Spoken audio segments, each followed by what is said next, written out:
repeat, especially when you play that many games. I know that's a little overblown, the whole, they've been playing so many games over the last 5 years, but I think it caught up to him a little bit.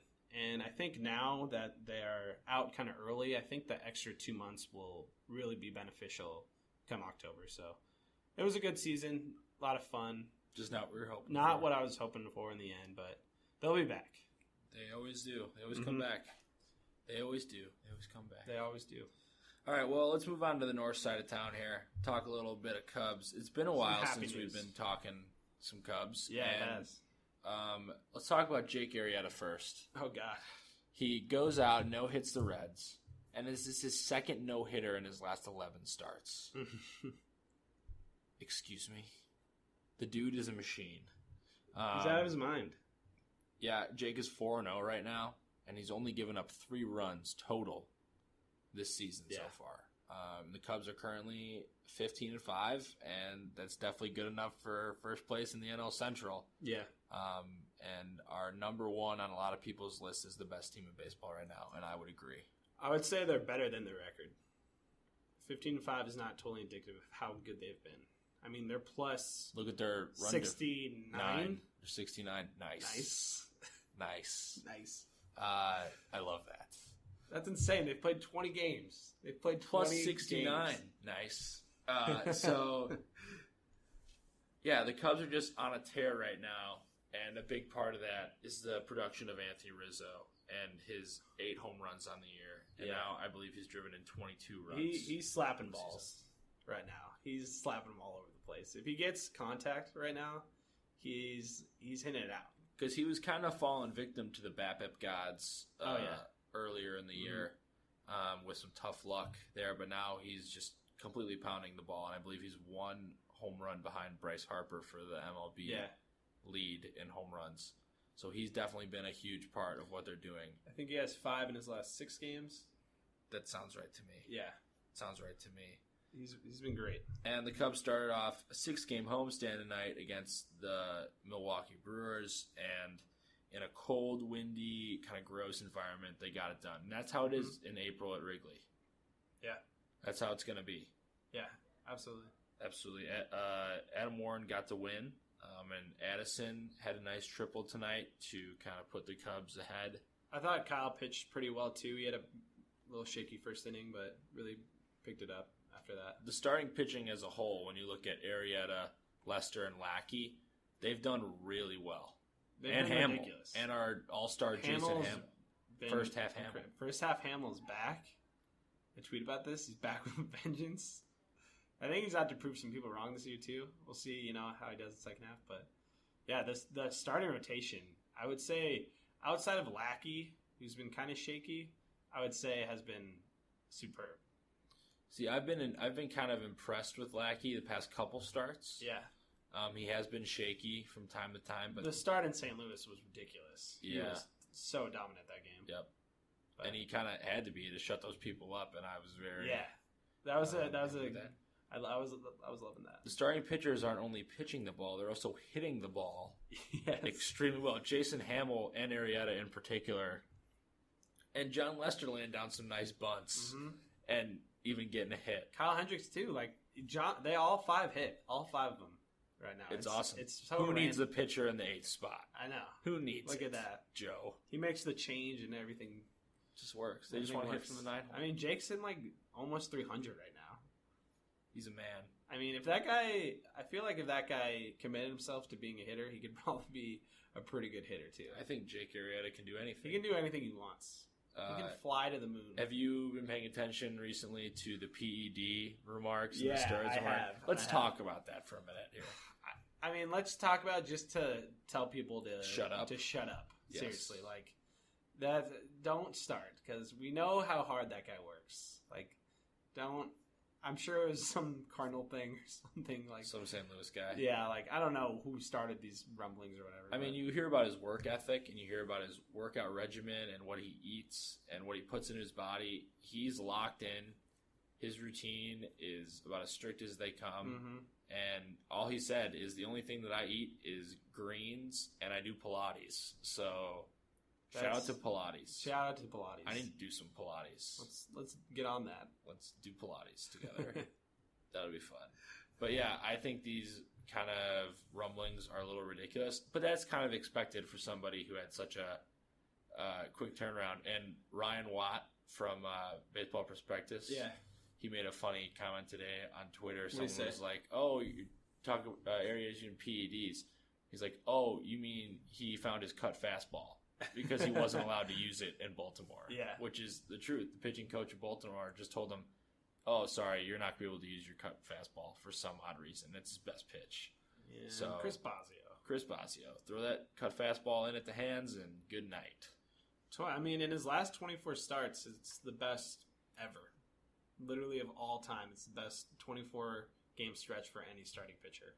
So, and he gets the ball tomorrow, I believe. Jake Day. Happy Jake Day to everyone listening, because this will be out by the time it's I Jake wake Day. up with a smile. And he's going to probably get a win again, even though I just jinxed him. You can't jinx that Brewers guy. are going to put up a 9 spot on Jake Arrieta tomorrow. If that happens, I'll run the freshman streak again. All right, he'll run the freshman streak again. But yeah, I expect a win from Jake tomorrow. I expect him to go out and handle business, even though it'll be cold and rainy, even though it might get rained out. He's just been on a tear. And I want to talk a little bit about Jason Hayward here. Yeah. He's had a pretty decent recent stretch. He's picked it up a little. He's picked it up a couple games. He still does not have a home run. Starting to hit more singles. Yeah, he does not have a home run. Still does not have a home run, and he's not really driving the ball as much as you would like to see. He was at first, but he's kind of slowed down a little bit. Kind of slowed down, and I mean, maybe that's an adjustment to a new situation. Yeah. But hopefully Jason can turn it around. What are your thoughts? He shows some good signs, and then there's times where he's just hitting soft ground balls into every infielder. Like he was doing that tonight. I don't know what to think yet. I still feel like we need more sample size. Let him see how he does in the summer at Wrigley. He still makes pitchers work, which is good, and he gets on base too. You know, takes a lot of walks. So we'll see. I'm not. It's a little worrisome right now. I wouldn't worry about it too much though. You brought up the walks thing. Yeah. This team is at their best when they are patient at the plate, when they make pitchers work. And so far, that's been the case. Pitch counts have been ridiculously high. And I think that has a lot to do with Dexter Fowler and his play as of late. And if you look at that guy's OBP, it's ridiculous. It's so ridiculous. And through the roof. I feel like he's on base every single time he comes to the plate. Tonight, he kind of struggled. Yeah. But, he's allowed to struggle one game. I'll give him the best baseball. It's baseball. Yeah. It's baseball. So a lot of fun stuff coming up for the Cubs. They got an easier rest of this April, which is nice considering the weather at Wrigley and how that can come into effect for some guys. I'm ready to see the Pirates. I'm ready to see the Nationals. I want to see how they stack up. But McCutchen had 3 home runs. I know. Tonight. I saw that. That's kind of terrifying. He's a scary dude. Yeah, he's a scary dude. I'll be taking in some of that National series coming up here at the beginning of May, and then Blake and I are going to probably go catch a game this Thursday against the Brewers. We're catching a lot of games. It's gonna be a fun time watching the Cubs for sure. Yep, we'll be around. Well, I'll be around. I'm not. You're gone. I'm leaving this summer. He's leaving. Let's talk about this at the end. Okay. Can we talk about this? I don't want to get all sad now. Yeah. Well, we already talked about. Don't worry. Sosa's steam room is not dying. We're not dying, but I'm just leaving. Just going away for a little while. Leaving to the loony bin. I'm going to a psych ward. Going to the psych ward. Well, let's move on. Speaking of psych ward, Chicago Bulls. Yeah. Not a ton. Good segue. Not a ton of news to report per se, but I want to talk about this. Apparently, it was reported that there was a huge rift between Joakim Noah and Jimmy Butler in regards to leadership stuff. So we have leader Jimmy, who I can see that. Likes to kind of talk the talk, with the media and all this stuff. And this is the kind of thing that doesn't really go away when you have two kind of like big personalities like Jimmy Butler and Joakim Noah. 2 years ago, if someone told me that there's a rift between Joakim Noah and Jimmy Butler, I'd be like, okay, well, Jimmy's kind of a soft-spoken guy. Yeah. Doesn't really have that ego. Now that has kind of changed. Yeah. Jimmy has kind of developed that superstar mentality of, I'm going to do what I want because this team is built around me. And from what I've heard, veterans in the locker room have not been very receptive towards this idea in the locker room. It's kind of split down the middle. I don't know if it's Derrick Rose. I think Derrick Rose. We've heard that all year. We've heard that forever. Yeah. And we've I don't know talked if about that's real or not. It sounds like apparently that's a thing, but. So we'll see what happens with Joakim. I do not think Joakim will be back with his Bulls team moving forward in free agency. Yeah. And speaking of that, a team that I might think he might end up on is the Minnesota Timberwolves. Yeah. So here we got to sit down with our good buddy Joel Brand, who is a huge Minnesota Timberwolves fan, good friend of the program, listens to us frequently, and he has some knowledge about this team and specifically about the Tom Thibodeau hire. So here, take a listen. All right, joining us now on Sosa's Steam Room is a friend of the program, a huge Minnesota sports fan, our buddy Joel Brand. What's good? What's happening, y'all? Joel, how's it going, man? I'm living the dream. I am picking up many, many good vibes here from Chicago sports, and that we are so, so excited as longtime Minnesota Timberwolves to Timberwolves fans to have the grand old entrance of Tom Thibodeau and that gorgeous smile that he brings to every media. He's here. Yeah, he's here. He's ready to go. So what was your initial reaction to the hire? Well, it's been on Minnesotans' minds since, I'd say, the turn of the calendar, 2016. Brian Windhorst kind of leaked it early. As he was falling asleep during one of his classic interviews. How that guy still has a job blows my mind. I mean, well, he's pretty much just followed around LeBron his entire career. Yeah. So Totally. that's how he has a job. And now he hangs with Tracy McGrady, which is just a beautiful combo.